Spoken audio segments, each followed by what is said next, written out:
ప్రతిపక్ష bank account close చేస్తావు కాంగ్రెస్కి. ఎందుకు క్లోజ్ చేస్తావు? ఐటీ డిపార్ట్మెంట్ క్లోజ్ చేస్తారు. ఎందుకంటే ఇన్కమ్ ట్యాక్స్ కట్టలేదంట. ఎప్పుడు? 30 ఏళ్ల కింద, 35 ఏళ్ల కింద. ఏమన్నా కామన్ సెన్స్ ఉందా? రాజకీయ పార్టీలు అవి ట్యాక్సులు కడతాయా? అదే ఏమన్నా వ్యాపార సంస్థనా? రాజకీయ పార్టీలు ట్యాక్సులు కడతాయా? మీరు చెప్పండి. అదేమన్నా ఈ వ్యాపార సంస్థనా? చెప్పండి. ఆధార్ జస్ట్ నువ్వు ఎవరి మీదైనా ఇప్పుడు లిక్కర్ స్కామ్ అంటారు కదా, ఏం ఆధారం దొరికింది చెప్పండి కేజ్రీవాల్ గారి మీద? ఒక్క ఆధారం లేదు, ఒక్క బ్యాంక్ అకౌంట్ ట్రాన్సాక్షన్ లేదు. ఎవడో అప్రూవర్గా వాడు ఎవడో చెప్పిండు, ఎవడో శరత్ చంద్రారెడ్డి గిరీష్ చంద్రారెడ్డి ఎవడో చెప్పిండు. అది నిజమా కాదని ఎట్లా తెలవాలరా? జస్ట్ ఆరోపిస్తే నువ్వు తీసి లోపలేస్తావా? అది కూడా ముఖ్యమంత్రులని. I don't know. This is not correct. This is not the way how it works. Court అనేది ఆ ఆధారాలన్నీ చూసి, కోర్టు అనేది ఒక స్పెషల్ అథారిటీ. ఈడీ అనేది అది they are abusing their power. అర్థమైందా? That's not the way how it. ఒకవేళ ఆ సిస్టమ్ లోపం ఉంటే దాన్ని సరిదిద్దాల్సిన అవసరం ఉంది. ఈడీకి ఉన్నటువంటి ఆ పూర్తి అటానమస్ను తొలగించాల్సిన అవసరం ఉంది. అది కనీసం ఇప్పుడు ఎఫ్ఐఆర్కి ఛార్జ్ షీట్కి తేడా ఉంటుంది. అన్ని కేసుల మీద ఛార్జ్ షీట్ వేయరు. దానికి సరైన ఆధారం దొరికినప్పుడే ఛార్జ్ షీట్ వేస్తారు. అర్థమైందా? సో అట్లనే ఈ కోర్టులో అది వాళ్ళకి మేక్ సెన్స్ అనిపించాలి. కోర్టు వాళ్ళకి వీళ్ళ లాయరు వాళ్ళ లాయర్ చెప్పిన ఆధారాలు ఏమైనా మేక్ సెన్స్ అనిపిస్తే అప్పుడు జడ్జి చెప్పాలి. ఏది ఇతని బయట ఉంటే ఇతని ఇంకా తారుమారు. ఇప్పుడు జైల్లో కూడా ఇది జైల్లో పెట్టినాక అతన్ని విచారణలో భాగంగా పనిష్మెంట్ చేయాలన్నా జడ్జి దగ్గర పర్మిషన్ తీసుకోవాలి. ఒకడు పోలీసు అరెస్ట్ చేసినాక నీ ఫోను వాడు ఓపెన్ చేయాలన్నా జడ్జి దగ్గర పర్మిషన్ తీసుకోవాలి. పోలీసు ఏది పడతాడు చేయడానికి లేదు, జైల్లో కొట్టడానికి లేదు. సో అట్లాంటిది ఈడీ ఎవరిని దొరికితే వాడిని లోపలేస్తా అంటే that's not correct. That is not the way how. నీకు ఎవడో ఇప్పుడు ఎవరి మీద ఎవడని చెప్పుకోవచ్చు. నేను కూడా అంటా, మోడీ ఇది చేసిండు అంటే అరెస్ట్ చేయి, మరి చేయి మోడీని, విచారణ చేయి. ఎవరినైనా ఎవడైనా చేయొచ్చు కదా. అట్లా అంటే ఒక ప్రజలు ఎన్నుకున్న సీఎంలను తీసుకొని లోపలేసుడు ఏందిరా? ఎందుకని ఎన్నికల టైంలో వాళ్ళు లోపల ఉంటే నువ్వు ప్రజలకి చెత్త నింపి, హిందూ ముస్లిం చెత్త నింపి ఓట్లు దండుకోవాలనే కదా. ఎంతవరకు కరెక్ట్? నువ్వు ధర్మబద్ధంగా చేసి ప్రజలకు నేను ఇది చేసినా అని చెప్పి ప్రజలు ఇష్టంతో ఓటేస్తే గెలిచినట్టు, కానీ అడ్డదారులు గెలిచిన అది బతకారా? దాని బదులు నీళ్ళని బాయిలో దుంకి సావాలి నరేంద్ర మోడీ కానీ ఆ బీజేపీ ఆర్ఎస్ఎస్ ఆర్యబాప్ అని వాళ్ళు కానీ. ధర్మబద్ధం చేసి నేను ఇది మంచిగా చేసినా, గిన్ని కట్టినా, ఇక నీకు మళ్ళీ వస్తే ఇది చేస్తా అని చెప్పి ఓట్లాడుకోవాలి. పొద్దుగా లేస్తే ఎవరు ప్రశ్నిస్తే వాళ్ళ మీద వ్యక్తిగతంగా ఇది చేసుడు, లేదంటే వాళ్ళని అరెస్ట్ చేసి. ఎన్ని రాష్ట్రాల కాంగ్రెస్ ప్రభుత్వాన్ని కూల్చిండు? 10 నుంచి 15 రాష్ట్రాలు కూల్చిండు. ప్రజలు ఎన్నుకున్నాయి, బీజేపీని ఎన్నుకోలే. వాడి ఆ బ్యాంక్ అకౌంట్లు ఫ్రీజ్ చేస్తే వాడు ఎట్లా వాడి అడ్వర్టైజ్మెంట్లు ఎట్లా ఇస్తాడు? వాడు ఎట్లా పోటీ చేస్తాడు? ఇదా నీ బతుకు? అది చట్టబద్ధం అవుతుందా? అది ఇప్పుడు ప్రొఫెసర్ సాయిబాబాని 10 ఏళ్ళు జైల్లో పెట్టినావు. నీకు ఆ జైల్లో పెట్టిన అధికారికి కానీ ఆ జైల్లో పెట్టిన మోడీకి కానీ ఎన్ని ఏళ్ళు శిక్ష చేయాలి? ఒక నిర్దోషికి శిక్ష అన్నేళ్ళు పనిష్మెంట్ చేసి వాళ్ళ కుటుంబ సభ్యులకు దూరం చేసినందుకు ఆలోచించండి. Please please please. This is not correct. Right is right, wrong is wrong. అది ఎవడు చేసినా ఎక్కడ చేసినా అది తప్పే. చెప్పండి మిత్రులారా. సో అట్లనే ఆ వివరాలు ఇంకా పోదాం. సో ఆ క్రమంలో అదే పొద్దుగా లేస్తే హిందూ ముస్లిం ఏమైంది? వాళ్ళకు నచ్చిన దేవుని మొక్కుంటే నీకేమైంది? గొర్రె బిడ్డ అంటాడు. ముస్లిమ్స్ ఒక్కరే తప్పు చేస్తారా? హిందువులు తప్పు చేస్తలేరా? అరే ప్రతి కులంలో ప్రతి మతంలో మంచి చెడు రెండు ఉంటాయి. ఎవరికి నచ్చిన దేవుని వాళ్ళు మొక్కుకోవచ్చు. పక్షులు జంతువులు ఏ దేవుని మొక్కై బతుకుతున్నాయి. అర్థమైందా? అదొక జీవన విధానం. కొన్ని విలువలతోటి కొన్ని పద్ధతులతో బతుకమని చెప్తారు. అన్ని మతాలకు అదే చెప్తుంది. కానీ ఒక్కొక్క ప్రాంతంలో అది వచ్చిన ప్రాంతంను బట్టి ఆ భాష వేరున్నది. అంతే, చెప్పే విధానం భాష వేరుంది. ముచ్చట ఒకటే ఉంది. ఏ మతంలో అయినా తల్లిని ఎక్కడ చూడమంటారు, బిడ్డలు ఎక్కడ చూడమంటారు. గాడిది కొడుకు. ఆలోచించండి మిత్రులారా. ఏందిరా ఇది దరిద్రం ఉండ కొడుకు. నువ్వు ఏది శూద్రుని వాడిని పూజారి చేయరా అంటే చేత కాదు, మళ్ళీ వీడి నీతులు చెప్తున్నాడు. నువ్వు మంచిగా చూసుకుంటే ప్రేమ చేస్తే వేరే మతాలకు ఎందుకు పోతారు రాళ్ళు? నువ్వు మంచిగా చూడవు, వాడు వేరే మతం పోతే వాడు గొర్రె బిడ్డ అంటావు. చెత్త నా కొడక. కాదు, మన హిందువులకేమో వేరే దేశంలో గుళ్ళు కట్టుకొని ఇస్తారు. మన దేశంలో పుట్టినోడు, వాడు ట్యాక్స్ కడుతున్నాడు, భారతీయుడు, వానికి ఇండియన్ సిటిజన్షిప్ ఉన్నాడేమో వాడు గొర్రె బిడ్డ అయిండు. చెత్త నా కొడక. ఆలోచించగలుగుతున్నారా? ఇక మీడియా కంట్రోల్ పెట్టుకోవాలి. ఫాల్స్ ప్రాపగాండా పొద్దుగాల లేస్తే ఫేక్. సోషల్ మీడియాలో పెయిడ్ సోషల్ మీడియా ఏడిపోతున్నారా? మనం కట్టిన ట్యాక్సులు, జిఎస్టీ అడిగిపోతున్నాయి, ఇక పెట్రోల్ మీద ట్యాక్స్ అడిగిపోతున్నాయి. కాంగ్రెస్ 3 రూపాయలు ట్యాక్స్ తీసుకుంటే డీజిల్ మీద, ఈ చెత్త నా కొడుకు 33 రూపాయలు చేస్తారు రావడన్నా, 10 రెట్లు వేస్తారు రావడన్నా. కరెక్ట్ పెంచి కరెక్ట్ ఎన్నికల ముందు తగ్గిస్తే మళ్ళీ ఎన్నికలు అయిపోయినా మళ్ళీ పెంచవరా చెత్త నా కొడుక. 400 రూపాయల సిలిండర్ 1200 చేసి మళ్ళీ ఎన్నికలు రాగానే 300-400 తగ్గిస్తే ఇన్నేళ్ళు దోసుకున్నది అడిగిపోయింది. మళ్ళీ ఎన్నికలు అయిపోయినా మళ్ళీ పెంచవా? ఎవరికి రా నీతులు చెప్తున్నావు? కరోనా సమయంలో ఎవ్వడు వాడతలేడు. $20 వచ్చింది పెట్రోల్, $100 బ్యారెల్ ఉన్నది. $20 వచ్చినప్పుడు తగ్గియలే. వాడు నీతులు చెప్తున్నాడు. చెత్త నా కొడుకు. మొత్తం దేశ సంపద తీసుకొని గుజరాతీ చెత్త నా కొడుకులు దోసుకున్నారు. నన్ను తీసుకొచ్చిండా? మన ఒక్కొక్క అకౌంట్ కాంగ్రెస్ వాడు దోసుకుని తెచ్చేస్తే ఒక్కొక్క 15 లక్షలు వస్తున్నాయి. ఒక్క లక్షలే మళ్ళీ ఒక్కటి దోసుకున్నాను వీడే 52 సూట్ కేసులో పెట్టి పంపించిండు, కానీ ఒక్కడిని తీసుకురాలే. ఏంది ఇది? దేనికైనా ఒక హద్దు ఉంటుంది కదా.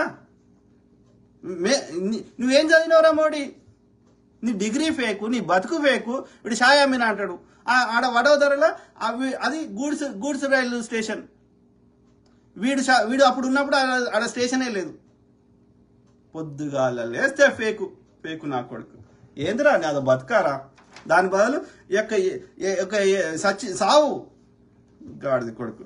గోద్రాలర్లు, మణిపూర్ల ఎంత నగ్నంగా ఆడపిల్లలు ఊరేగిస్తుంటే ఏడుస్తుంటే ఎందుకు? ఆడ భూమి ఉన్నది, ఎస్టీల దగ్గర భూమి ఉన్నది, ఆదివాసీల దగ్గర భూమి ఉన్నది. ఆ భూమి గుంజుకోవాలి. కాశ్మీర్లో ఆర్టికల్ 370 రద్దు చేసినా అని ఇప్పుడు సినిమాలు కూడా తీసుకున్నాడు. ఎందుకు చేసిండాడు? ఆర్టికల్ ఏ ఉంది, బి ఉంది. అలా 370 ఏ రద్దు చేసిండు, బి రద్దు చేయలే. ఎందుకంటే అక్కడ ఏంది వాడు చేసింది మొత్తం అంటే ఎవడైనా భూమి కొనుక్కోవచ్చు. ఆడ భూమిలో లేవున్నాయి, లిథియం గన్లు ఉన్నాయి, అవి తీసుకుని అదానికి ఇచ్చాడు. అందుకోసం వాడు చేశాడు. ఏది చేసినా అదాని కోసమే చేసిండు వాడు. విదేశాలకు ట్రిప్పులకు పోయినా, మన దేశంలో ఏది చేసినా గుజరాతీ నాయకులు దోసుకుంటారు. ఆ అదాని దాంట్లో పెట్టుబడులన్నీ మోడీ గాని అన్నయ్య, మోడీ గాని తమ్ముని, మోడీ గాని చుట్టాలి. మోడీగాడు నాకు పెళ్ళాం లేదంటాడు, కానీ చెత్త నా కొడుకు వాడు అన్నీ అబద్ధాలే. పెళ్ళాం ఉండగా పెళ్ళాం లేదంటాడు. మళ్ళీ వాడి అన్నలు తమ్ముళ్ళు ఇప్పుడు అంతా ధనవంతులు అయిపోయారు. చెత్త నా కొడుకు. ఆలోచించండి మిత్రులారా. సో జాతినేది ఇవాళ నాశనం చేస్తున్నాడు. సిఏఏ, ఎన్ఆర్సీ అని చెప్పి వాని ఈ డాక్యుమెంట్ చూపెట్టు, ఆ డాక్యుమెంట్ చూపెట్టు. ఆడెప్పుడో వచ్చినోడు, అది దేశ విభజన అయినప్పుడు లేకపోతే ఆ బార్డర్లు ఉన్నప్పుడు ఎవడో వచ్చి ఉంటారు. ఆ యొక్క 71 వారికి ముందో ఎప్పుడో వచ్చారు. ఏం చేద్దాం ఇప్పుడు? ఎడిపోతారు వాళ్ళు. అరే చట్టం తెస్తే ఎప్పుడు కానీ గుర్తుపెట్టుకోండి, అమెరికాలో ఏ దేశంలో అయినా ఒకసారి చట్టం తెస్తే అది గోయింగ్ ఫార్వర్డ్ ఉంటుంది. గతానికి ఉండదు చట్టం. అర్థమైందా? గతాన్ని మార్చలేం. కాబట్టి ఫలానా 2026 జనవరి 1 నుంచి ఎవరైనా కొత్తగా పుట్టిన వాళ్ళు ఈ సర్టిఫికెట్ ఉండాలి, ఈ చట్టం వర్తిస్తుంది అట్లా చెప్తారు. గతానికి చెప్పరు చట్టాలు. గతం కోసం చట్టం చేయరు. అంటే ఏంది ఆ చెత్త నా కొడుకు? ముస్లింల ఓట్లు బీజేపీకి పడాయి కాబట్టి ముస్లింల ఓట్లు రద్దు చేయాలి. రద్దు చేయాలంటే ఏం చేయాలి? వాళ్ళని వీలైతే బుల్డోజర్తో గుద్ది చంపాలి, నయాన్న భయాన బెదిరియాలి. అవి ఏవి కాకపోతే ఏదో కారణం చెప్పి వానికి సరైన ఆధారం లేవని వాని ఓటు హక్కు చెల్లకుండా చేయాలి. చేసేసి వాని డిటెన్షన్ సెంటర్లో పెట్టాలి. ఇది వాని కుట్ర. ఈ సిఐఏ, ఎన్ఆర్సీ అంటే ఎట్లా నీ చేసి గెలవాలి. నీ బతుకు అదో బతుకు. ఆలోచించండి. ఇట్లా పొద్దుగాల లేస్తే చరిత్ర మీద బురదలుడే గాని, అరే అప్పుడెప్పుడో అక్బర్ అది చేసిండు అంటాడు, అప్పుడెప్పుడో బాబర్ అది చేసిండు అంటాడు. అరే ఎవడు చేయలేదురా? ఎవడు చేయలేదు? శాతవాహనులు చేయలేదా? ఎవడు చేయలేదు. ఏ రాజు వస్తే ఆ రాజు గత రాజు యొక్క ఆనవాళ్ళు తొలగించారు. బాపన్ చెత్త నా కొడుకు దేశ సంపద అంతా తీసుకొని వాడిని గుళ్ళ దాచిపెట్టుకున్నాడు. ఇలా వండి ఆ యొక్క గుడి ఉంది కదా, ఇప్పుడు అది కేరళలో ఉంది కదా, పద్మనాభ స్వామి గుడి. ఒక్క నేల మాలిక ఓపెన్ చేస్తే గంత బంగారం దొరికింది. మిగతా ఓపెన్ చేయవద్దు, నాగబంధం ఉందని పిట్ట కథలు చెప్తుంటాడు. ఎవరికి చెప్తున్నారా?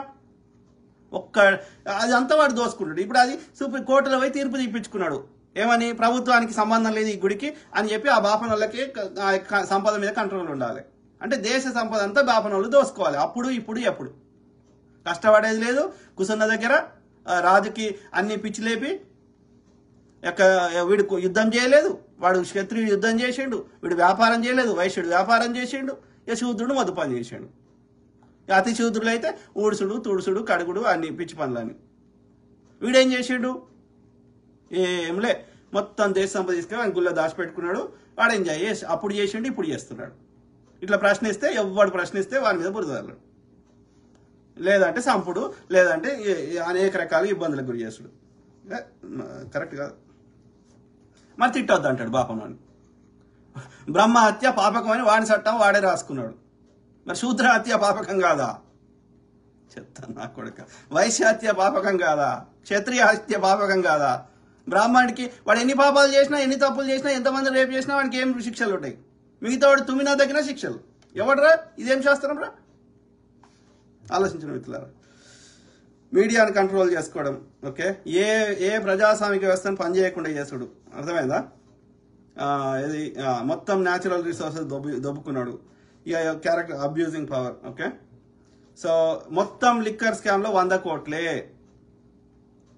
ఎవడు ఎలక్టోరల్ బాండ్స్ ఎవడు చేయమన్నాడు? ఈ ఎలక్టోరల్ బాండ్స్ 2017లో తెచ్చాడు. ఎవడు చేయమన్నా నేను? అంతకుముందు చందాలు ఇచ్చేటోళ్ళు పార్టీలకి ఇస్తే వాళ్ళు వ్యాపార సంస్థలు సంపాదించిన లాభాల్లో 7% పార్టీలకు ఇచ్చుకోవచ్చు చందాగా అని అంతకుముందు ఉన్నది. ఆ చట్టాన్ని ఎందుకు మార్చాల్సి వచ్చింది నాకు చెప్పు. అంటే ఒక వ్యాపార సంస్థ 100 కోట్లు లాభం వస్తే అందులోకి వెళ్ళి 7 కోట్లు వానికి నచ్చిన పార్టీకి చందా ఇచ్చుకోవచ్చు. ఈ చెత్తనా కొడుకు ఎలక్టోరల్ బాండ్ తేకముందు. మరి ఎవడు మార్చమన్నారా? ఎంతైనా ఇచ్చుకోవచ్చు. అది కూడా ఎవరిని తెలియకుండా ఇచ్చుకో. అంతకుముందు ఒక్క పైసా ఇచ్చినా కానీ ప్రజలకు తెలిసేది, ట్రాన్స్పరెన్సీ ఉండేది. అది ట్రాన్స్పరెన్సీ లేకుండా ఎందుకు చేసినావు? ఎంతైనా ఇచ్చుకోవచ్చు, అది ప్రజలకు తెలియకుండా ఎందుకు చేసినావు? బాండ్స్ అని తీసుకొచ్చినావు. అంతకుముందు డైరెక్ట్గా పార్టీలకే డైరెక్ట్గా ఫండ్ ఇచ్చేవాళ్ళు. బాండ్స్ అని ఏం చేసినావు? ఎస్బీఐ బ్యాంక్ వీడి పోయి బ్యాంకులోకి పోతాడు. బ్యాంకులోకి పోయి ఏమంటాడు? ఫలానా పార్టీకి నేను ఇంత ఫండ్ ఇస్తా అంటే వాడు నేను ఇచ్చిన డబ్బులు తీసుకుంటాడు, నీ ఇన్ఫర్మేషన్ తీసుకుంటాడు. వాడు ఒక రిసీట్ లాంటిది ఇస్తాడు, ఒక బాండ్ లాంటిది ఇస్తాడు. ఆ బాండ్ తీసుకొని వీడు పార్టీకి ఇస్తే పార్టీ దాన్ని ఎన్కాష్ చేసుకుంటుంది. అర్థమైందా? సో ఆ క్రమంలో ట్రాన్స్పరెన్సీ లేదు. ఎవడు దానం చేసిండు అనేది పార్టీ వానికి తెలుసు, కానీ మనం ట్రాక్ చేయలేం, ప్రజలకు తెలియదు. బ్యాంక్ కూడా చెప్పాడు. ఎందుకు చేసినావు? ఎంతైనా ఇవ్వచ్చు అనేది ట్రాన్స్పరెంట్ లేకుండా ఎందుకు చేసినావు చెప్పు నాకు. అని దోసుకోవడానికే కదా, అవునా కాదా? మళ్ళీ వాడేంద్రా నీతులు చెప్పేది? వీడంట అఫీషియల్గా దాన్ని చట్టం చేసి దోసుకోవచ్చంట. వాడు వ్యాపారస్తుడు సంపాదించిన దానిలో 1% ఎంతనో వాడు ఏమంటే మొత్తం కవిత గీవిత అందరి కలిపితే 100 కోట్లు అని ఆరోపణ ఉంది అంతవరకే. దానికి అందరిని తీసుకొని ముఖ్యమంత్రులతో సహా తీసుకొని లోపలేస్తావరా చెత్త నా కొడక? చెప్పండి. ఒక్క కాంపిటీషన్ అన్ని డిమానిటైజేషన్ ఎందుకు చేసినావు? కేవలం ప్రతిపక్షాల దగ్గర పైసలు చెల్లొద్దని డిమానిటైజేషన్ చేసినావు. ఆ క్రమంలో చిరు వ్యాపారస్తులు అన్ని పోయినాయి. ఎంతమంది చచ్చిపోయారు లైన్ నిలబడి? రైతులకు నల్ల చట్టాలు ఎందుకోసం తెచ్చినావు? అదాని గానికి వాని యొక్క వ్యాపారాలు లేపడానికి. ఎంతమంది చచ్చిపోయారు? 700 మంది రైతులు చచ్చిపోయారు. వాళ్ళకి కాంపెన్సేషన్ ఇరా అంటే వాళ్ళ డేటా లేదంటివి. వాళ్ళకి ఎంఎస్పీ ఇరా అంటే వాటికి వాళ్ళని ఇబ్బంది పెడతాయి. ఎవడు ప్రశ్నిస్తే వాడి మీద కాంగి అంటాడు, కమ్మి అంటాడు, ఖలిస్తానీ అంటాడు, ఉగ్రవాది అంటాడు. అందరినీ ఇది చేస్తా వాడి మీద బురద వెళ్తాడు. వీడొక్కడే నీతిమంతుడు అంట, వీడొక్కడే ధర్మవంతుడు అంట. దేనికైనా ఒక హద్దు ఉంటుంది. తెగదాకా ఏది లాగకూడదు. ఈసారి లేవకుండా కొడతారు ప్రజలు. అర్థమైందా?